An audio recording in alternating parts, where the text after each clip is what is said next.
the annals of history, there are those whose names are whispered with fear, revulsion, and morbid fascination. They are the predators who walk among us, leaving trails of devastation and terror in their wake. This is their story. Jack the Ripper, the faceless spectre who haunted the gaslit streets of Victorian London, leaving horror in his wake. Aileen Wuornos, the highway killer who claimed vengeance as her motive. Dennis Nilsen, a man who turned his home into a tomb for the innocent. Dr. Harold Shipman, the trusted physician whose crimes made him the deadliest of them all. Gary Ridgway, the Green River Killer, whose reign of terror spanned decades. John Wayne Gacy, the Clown Killer, whose mask of laughter concealed horrors beyond comprehension. In the isolated Andes, darkness fell in a place where escape was a dream. Ted Bundy, the charismatic monster who lured his victims with charm and cunning. The Boston Strangler, whose name brought a city to its knees. Jeffrey Dahmer, the cannibal killer whose crimes defied belief. Ed Gein, the grave robber whose grotesque deeds inspired tales of cinematic horror. Richard Ramirez, the Night Stalker, who made the City of Angels a place of nightmares. The Red Ripper, Andrei Chikatilo, whose monstrous acts shocked the Soviet Union. And the Zodiac Killer, the cryptic enigma who continues to taunt the world from the shadows. These are the most evil men and women in the world. Their stories are a window into the darkest recesses of the human mind and the unspeakable horrors that dwell there.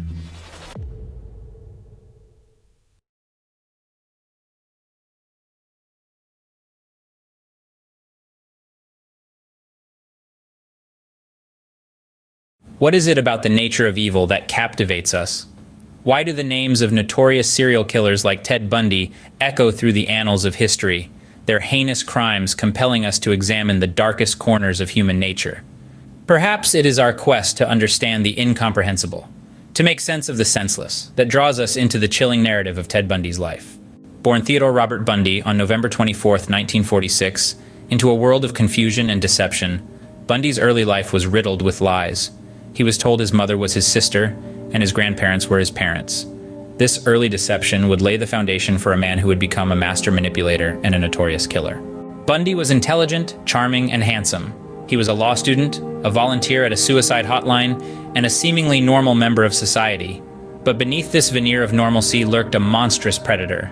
Bundy employed his charisma to gain the trust of his victims, often feigning injury or disability to lure them into his trap. His reign of terror began in earnest in the early 70s. Young women began disappearing in the Pacific Northwest. They were students, daughters, sisters, friends. They had one thing in common: they all fell prey to Bundy's deadly charm. Bundy did not just kill these women, he kidnapped them, violated them, dismembered them. He even kept their heads as grotesque souvenirs. As the body count rose, so did the fear. The name Ted Bundy became synonymous with the boogeyman, a specter that haunted the dreams of every parent, every woman. But Bundy was no mere boogeyman. He was real, and he was ruthless. In the mid-70s, Bundy's murderous spree took him from the Pacific Northwest to Utah, Colorado, and finally Florida. He left a trail of devastation in his wake, a chilling testament to his monstrous nature. Despite being captured and escaping twice, Bundy's thirst for violence remained unquenched. In the end, it was Bundy's arrogance that led to his downfall. He was captured for the last time in February of 1978. During his trial, Bundy's charm and intelligence were on full display. He acted as his own defense, captivating the courtroom and the nation. But the evidence against him was overwhelming. Bundy was convicted and sentenced to death. On January 24, 1989, Bundy's reign of terror finally came to an end. As he sat in the electric chair, he admitted to murdering 30 women, but many believe the actual number of his victims is much higher. Bundy took his secrets to the grave, leaving behind a legacy of fear, pain, and unanswered questions. Bundy's life and crimes serve as a chilling reminder of the capacity for evil that can lurk beneath the surface of charm and intelligence. His story forces us to confront the uncomfortable truth that monsters do not always look like monsters. They can look like us, they can be us, and that perhaps is the most terrifying realization of all. In the end, Ted Bundy's story is not just a tale of a serial killer. It is a stark warning, a call to vigilance, a reminder that evil often wears a friendly face. And it is a testament to the resilience and strength of his victims, whose voices continue to echo long after Bundy's have been silenced.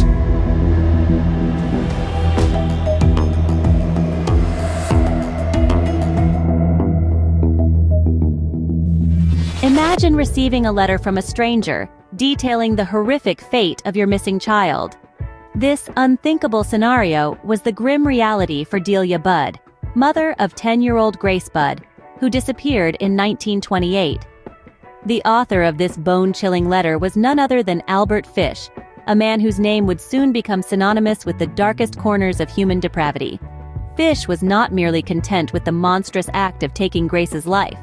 In a perverse twist, he felt compelled to share his gruesome deeds with the one person who loved Grace the most. His letter, written with a cold, detached tone, was a step-by-step account of how he lured Grace away under false pretenses, brutally ended her life, and then committed an act too horrific to name. Yes, Albert Fish was not just a murderer. He was a cannibal. And as if the detailed account wasn't enough, Fish seemed to take a sadistic pleasure in recounting his actions, adding an extra layer of torment for the grieving mother. He described his actions with a chilling lack of remorse, as if he were merely recounting a casual day's events, rather than detailing the unspeakable horrors he inflicted upon an innocent child. Fish's letter to Delia Budd served not only as a haunting confession, but also as a horrifying introduction to the man himself. His words painted a vivid, terrifying picture of a man devoid of empathy, a man who reveled in the suffering of others. This letter, this unthinkable admission of guilt, was the world's first real glimpse into the mind of Albert Fish. This ghastly revelation was only the beginning of the nightmare that was Albert Fish. Born in 1870, Albert Fish's life was marked by tragedy from the start. He was born into a family plagued by mental illness, with several of his relatives diagnosed with severe psychiatric conditions. This genetic predisposition to madness, coupled with an unstable family environment, created a perfect storm for the development of his deranged psyche. At just 5 years old, Fish was sent to an orphanage following the death of his father. It was within these cold, unforgiving walls that he first encountered violence, both as a victim and a perpetrator. The brutality he was subjected to and witnessed warped his perception of pain and pleasure, intertwining them in a manner most of us would find unimaginable. His early years were a cauldron of cruelty and chaos, in which his twisted tendencies began to surface. Young Albert developed a taste for the macabre, a craving that would only grow stronger with time. These early experiences set a dark stage for the horrors that were to come. As Fish grew older, his sadistic tendencies began to take shape. A troubled childhood often serves as the prologue to a sinister tale, and Albert Fish's story is no exception.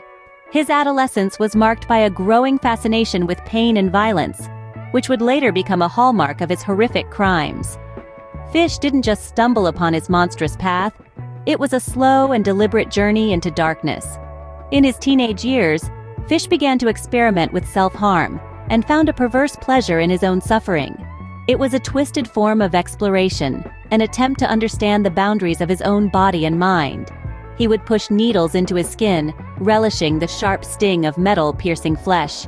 This self-mutilation was just the beginning, the first signs of a man spiraling into a world of sadistic cruelty. As he transitioned into adulthood, Fish's fascination with pain began to turn outward. He sought out others to share in his twisted experiences, not as willing participants, but as victims. His first known act of violence was the abduction and assault of a young boy. It was a chilling preview of the terror he would later inflict on countless others. Fish's early adulthood was a time of escalating violence.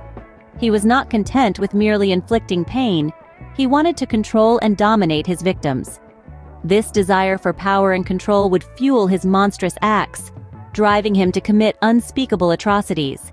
He was not just a predator, he was a monster, a creature of pure malevolence. And yet, despite his growing violence, Fish remained a shadowy figure, lurking on the fringes of society. He was a ticking time bomb, waiting for the perfect moment to unleash his full fury on the world. His sadistic tendencies were not just a part of him, they were him. They defined him, consumed him, and ultimately led him down a dark and bloody path. His crimes, however, were only to escalate. In the early 1900s, Fish embarked on a horrifying spree of violence.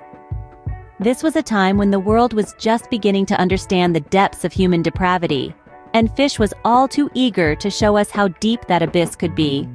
His crimes began subtly, with petty thievery and assault, but they quickly escalated. In the span of just a few years, Fish transformed from a common criminal into a walking nightmare.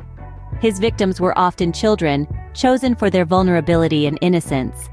Fish didn't just kill, he tortured, maimed, and consumed, turning his gruesome deeds into a macabre feast. In the mid-1900s, Fish's sadism reached new heights. He claimed his first known victim, a young boy named Thomas Bedden.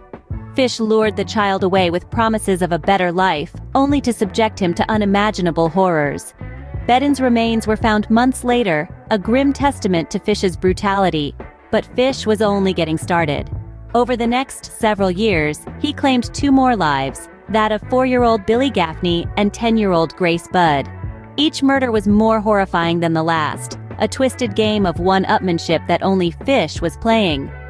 Gaffney's disappearance was initially chalked up to a tragic accident, but when his mutilated body was discovered, the truth became chillingly clear. Fish had not only murdered the boy, but had also cannibalized him, a detail he would later gleefully confess to police. Grace Budd's murder, however, is perhaps the most infamous of Fish's crimes. Not content with simply taking her life, Fish felt compelled to taunt her grieving family. He sent a letter to Grace's mother, detailing the gruesome acts he had committed against her daughter. It was a horrifying missive, one that revealed the depths of Fish's sadism and marked him as one of history's most notorious killers. But like all reigns of terror, Fish's eventually came to an end. In December of 1934, Fish was arrested for the murder of Grace Budd. His capture was the result of a meticulous police investigation, and his subsequent trial was one of the most sensational of its time. Fish was found guilty of murder and sentenced to death, a fitting end for a man who had caused so much pain and suffering. Yet even in death, Fish's legacy of terror would continue. His crimes shocked the world and changed our understanding of what humans are capable of. They forced us to confront the darkness that lurks within our species and to acknowledge the existence of true evil. Fish's reign of terror had come to an end, but his impact was far from over. Even today, the name Albert Fish sends shivers down the spine, a chilling reminder of the depths to which humanity can sink when consumed by madness and depravity. Fish's trial was as chilling as his crimes. In the early 20th century, courtrooms were places of rigid decorum and staid legal proceedings. But the trial of Albert Fish, also known as the Brooklyn Vampire, was anything but ordinary. It was a spectacle that gripped the nation, as the horrifying details of his crimes were laid bare for the world to see. When Fish took the stand, the courtroom fell into a hush. His testimony was a chilling exposé of a mind twisted beyond comprehension. He spoke with a disconcerting calmness, recounting his heinous deeds with a chilling detachment, as if he were discussing the weather rather than the brutal murder and cannibalism of innocent children. His candid descriptions of his monstrous acts were so graphic, so disturbing, that they left even the most hardened court reporters and spectators in a state of shock. The prosecution presented a damning array of evidence, including the gruesome letter Fish had sent to the mother of one of his victims. This letter, in Fish's own handwriting, detailed the appalling process of his crime, from the kidnapping to the murder and eventual consumption of her child. It was a piece of evidence so horrific, so unimaginably cruel, that there was an audible gasp from the courtroom when it was read aloud. The media was in a frenzy. Newspapers across the country splashed the shocking details of the trial on their front pages, feeding the public's morbid curiosity. The trial was dubbed the Trial of the Century, a name that, while perhaps hyperbolic, was not entirely undeserved given the unprecedented nature of Fish's crimes. Public reaction was a mix of horror and fascination. On one hand, there was a palpable sense of fear and revulsion. People were terrified by the thought that such a monster could exist among them, that someone could commit such unspeakable acts of violence. On the other hand, there was a grim fascination with the case. The sheer incomprehensibility of Fish's actions, the depths to which he had sunk, was a stark reminder of the darkness that can lurk within the human heart. The trial reached its inevitable conclusion when Fish was found guilty on all counts. The jury took little time in reaching their verdict, having been presented with irrefutable evidence of his guilt. But what was perhaps most chilling was Fish's reaction to his sentence. When the judge pronounced him guilty and sentenced him to death, Fish showed no remorse, no fear. Instead, he accepted his fate with a disturbing calmness, a chilling echo of the same detachment he had shown when recounting his crimes. Fish was sentenced to death, a fate he met with disturbing acceptance. Fish's death did not erase the terror he had inflicted. Albert Fish, known as the Brooklyn Vampire, left a legacy that continues to send shivers down the spine of society. His life was a dark maze of unspeakable crimes. His deeds a gruesome testament to the evil that humans are capable of. Fish's reign of terror didn't just scar his victims and their families. It sent shockwaves through the media, sparking a frenzy that consumed the nation. Newspapers were filled with lurid tales of his abhorrent deeds, amplifying the horror and the fear. This media circus did more than just sell papers. It changed the way we perceive crime, shattering the illusion of safety in our communities and forcing us to confront the monsters that walk among us. The impact of Fish's crimes didn't stop at the media. His case became a pivotal study in criminal psychology. It forced professionals to delve deeper into the minds of serial killers, to understand what drives them to commit such heinous acts. This exploration of Fish's psyche and his motives brought about significant developments in the field. It led to new techniques in criminal profiling and advancements in law enforcement. But perhaps the most lasting legacy of Albert Fish is the fear he instilled. The fear that lurks in the dark corners of our minds, the fear of the unthinkable. The fear that there are monsters, real monsters, who walk among us. His crimes were a brutal reminder of the darkness that can reside within the human soul, a reminder that has never truly faded. His story, his legacy, is a cautionary tale. It's a warning to stay vigilant, to protect our loved ones, and to never underestimate the depths of human depravity. Albert Fish, the Brooklyn Vampire, remains a chilling reminder of the darkness that can reside in the human soul.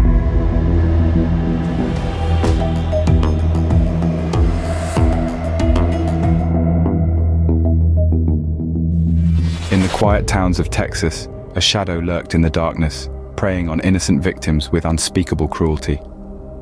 This is the story of Tommy Lynn Sells, a remorseless killer whose reign of terror left a trail of devastation in its wake. Between the years of 1985 and 1999, Tommy Lynn Sells embarked on a rampage of violence that shocked the nation. His victims, ranging from children to adults, were brutally murdered in a series of senseless attacks that defied comprehension. Tommy Lynn Sells was a true predator, stalking his victims with cold and calculated precision. His crimes were among the most heinous I've ever seen in my career. The brutality of Sells' attacks was truly chilling. His methods were gruesome and sadistic, leaving behind a trail of evidence that haunted investigators for years. I'll never forget the night Tommy Lynn Sells broke into my room. I still have nightmares about it to this day. He's a monster, and I'm grateful every day that I survived. Losing my loved one to Tommy Lynn Sells was a nightmare I wouldn't wish on anyone. He robbed us of so much, and justice can never truly be served for the lives he took. Despite his reign of terror, justice caught up with Tommy Lynn Sells in 1999. He was arrested after attacking a 10-year-old girl who miraculously survived and helped bring him to justice. The evidence against Tommy Lynn Sells was overwhelming. His arrest brought a sense of relief to the communities he terrorized for so many years. During his trial, Tommy Lynn Sells showed no remorse for his actions.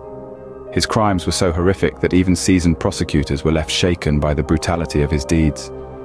Today, Tommy Lynn Sells sits on death row in Livingston Prison, awaiting the ultimate punishment for his crimes.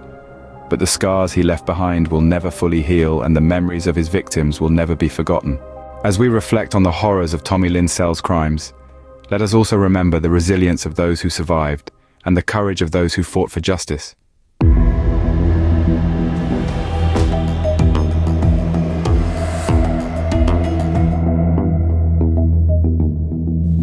Jeffrey Dahmer, a name synonymous with the darkest corners of human nature, was born on May 21, 1960, in Milwaukee, Wisconsin.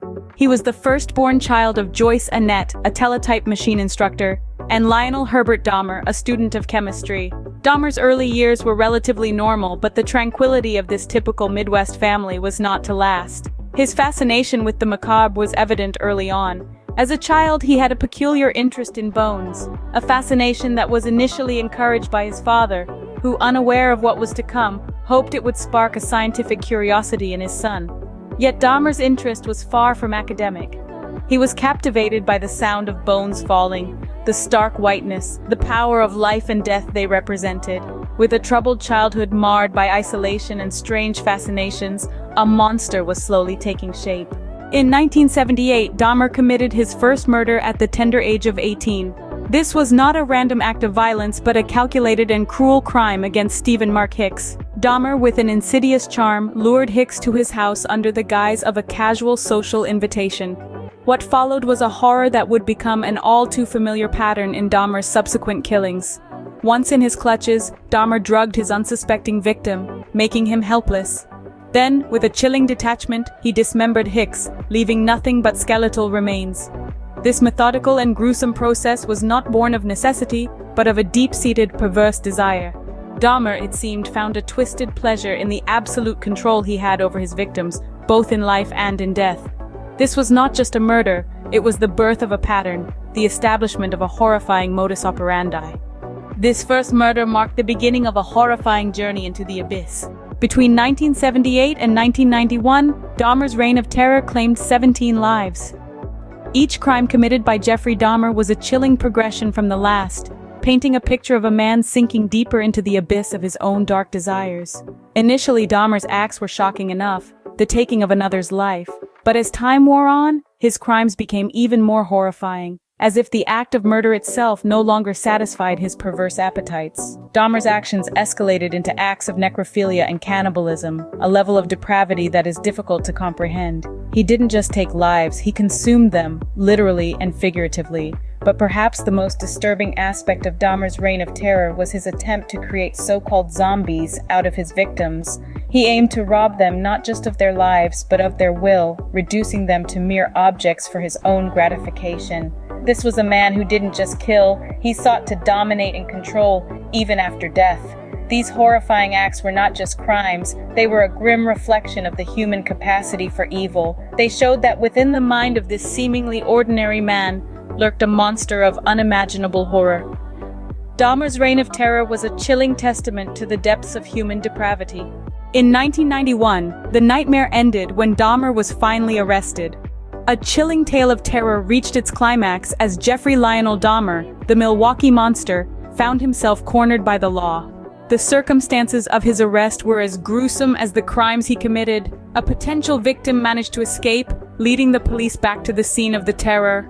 There, the authorities discovered the damning evidence: photographs of dismembered bodies, tools used for dismemberment, and preserved body parts. The horrifying reality of Dahmer's crimes was laid bare for all to see. This was not just the end of a man's reign of terror, but a shocking revelation of the depths of human depravity.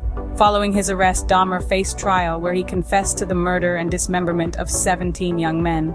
The courtroom listened in stunned silence as he recounted his chilling acts of necrophilia, cannibalism, and preservation of body parts. Dahmer's matter-of-fact tone, void of remorse, only added to the horror of his deeds. The end came for Dahmer in prison. In 1994, a fellow inmate, unable to bear the presence of such a monster, took Dahmer's life. But while Dahmer's physical existence was extinguished, the specter of his atrocities remained. While Dahmer's life ended in 1994, the chilling echoes of his monstrous acts continue to haunt us, reminding us of the darkness that can lurk within the human soul.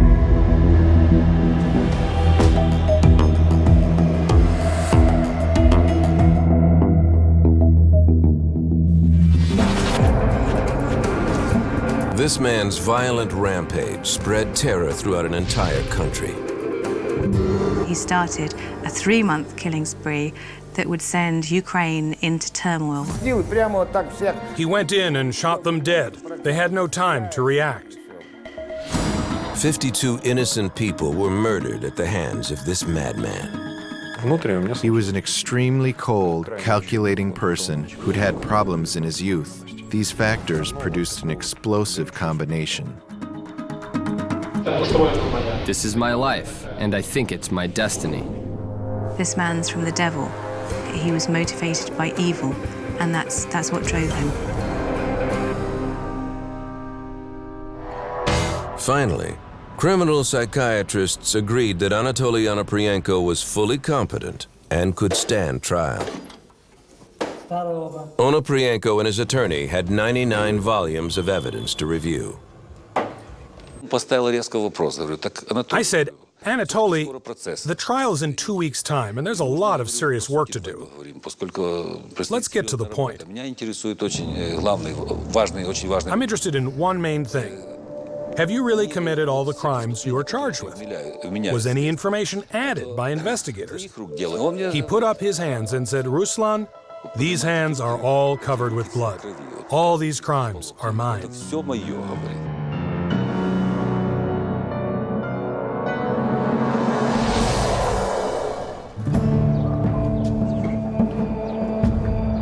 In 1996, after a nationwide manhunt, Ukrainian authorities finally captured the serial killer who had terrorized their country.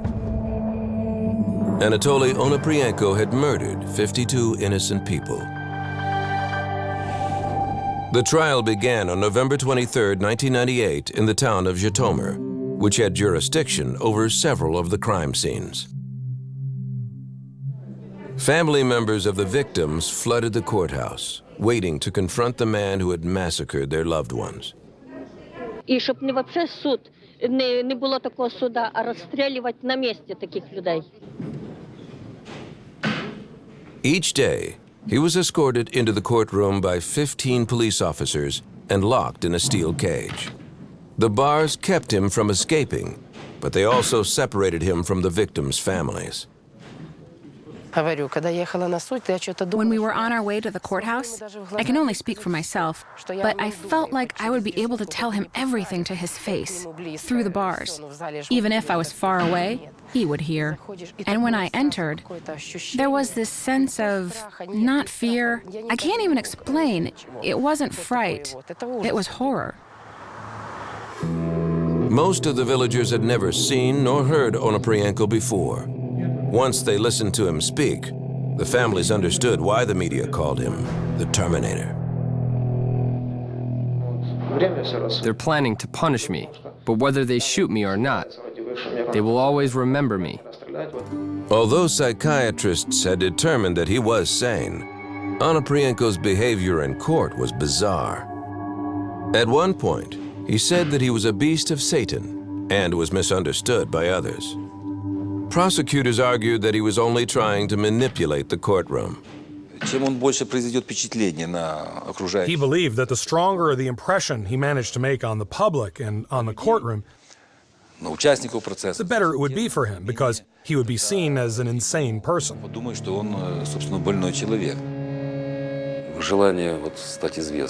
He wanted fame or notoriety. And when he saw a large audience, when the hall was overcrowded with people, and journalists, and full of TV cameras, he was really enjoying himself while he was giving his testimony.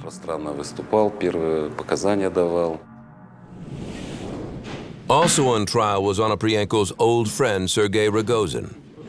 Rogozin joined Onoprienko in the cage as attorneys outlined the 9 murders he witnessed in 1989. Rogozin claimed he did not take part in any of the murders.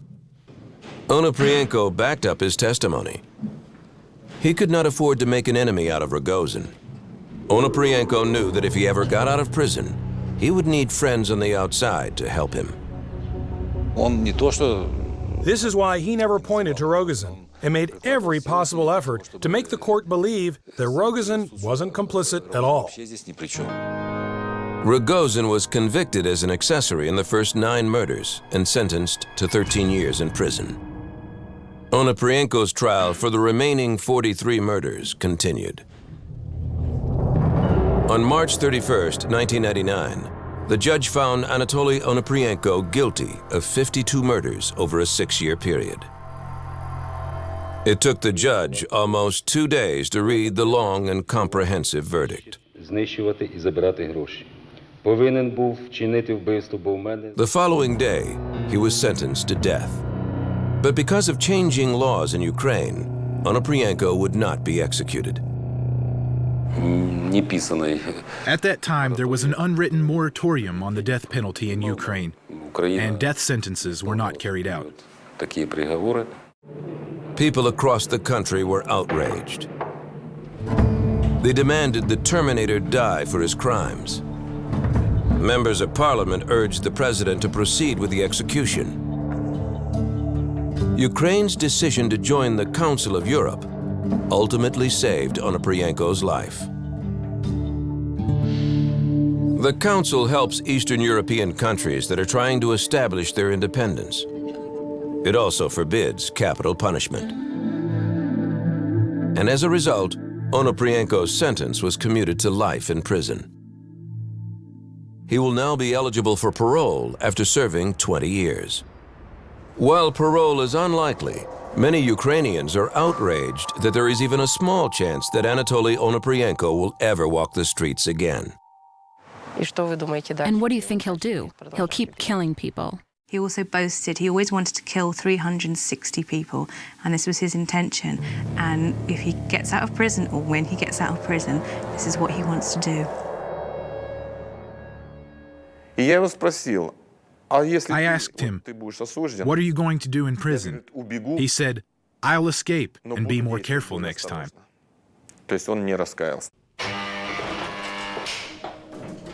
Today, Anatoly Onoprienko sits in a small cell in Zhytomyr. He claims that prison will not hold him for long, and his desire to kill again continues to terrify his countrymen. From behind bars, he told a reporter, "There is no doubt that I will escape from this jail. And when I do, the killing will be much worse. Especially for people who insulted me. I always said I would kill 360, give or take 10.